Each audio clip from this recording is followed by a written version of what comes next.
nzakikundira kugeza gupfa, mbikugwire imbere y'isi yose utaboba. Mumajobo Bollywood umutima urabina, Jaystone wo mukiribata amaboko araguhamya. Nzakikundira kugeza gupfa.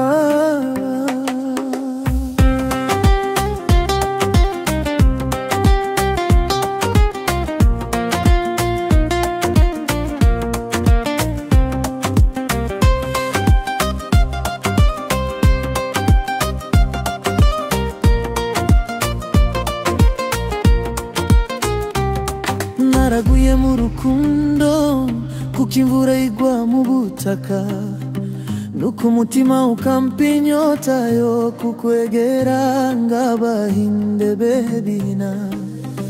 Amaso yawe anyereke inyeri z'amashusho, kumva imitima yacu ikubana mu rumuri rukuri. Ndi Jaystone wo mu mukiribata amaboko, ubutumwa bw'urukundo bwanditse mu maraso no mu muka. Nzakubera inkubi rinda umutima wawe, niyo isi yansiga sinzigera ngutererana. Nzakikundira kugeza gupfa, mbikuvugire imbere y'isi yose utaboba.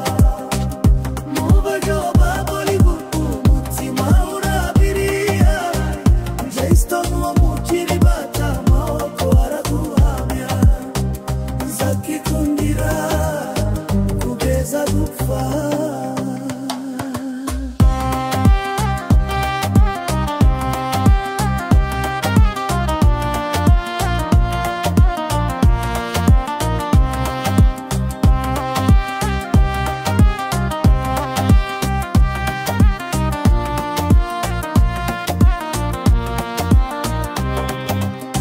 Kuko imbino z'abahinde zigendera ku nyikirizanyo, umutima wanje nawe byawuja amarangamutima. Iyo mpaye agaseko gato isi yose irahinduka, nkumva wowe wampaye amahoro atagira urugero. Turi ibitabo bibiri rizahurira ku mpera y'amapfundikizo, urukundo rwacu rugasya inkuru itazibagirana.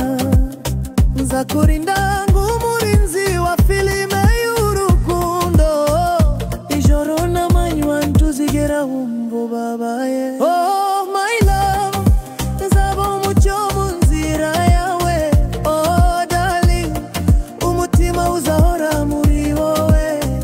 Jobina hasi no hejuru k'abahinde mu rukundo, urukundo rwacu rutazigera rupfa.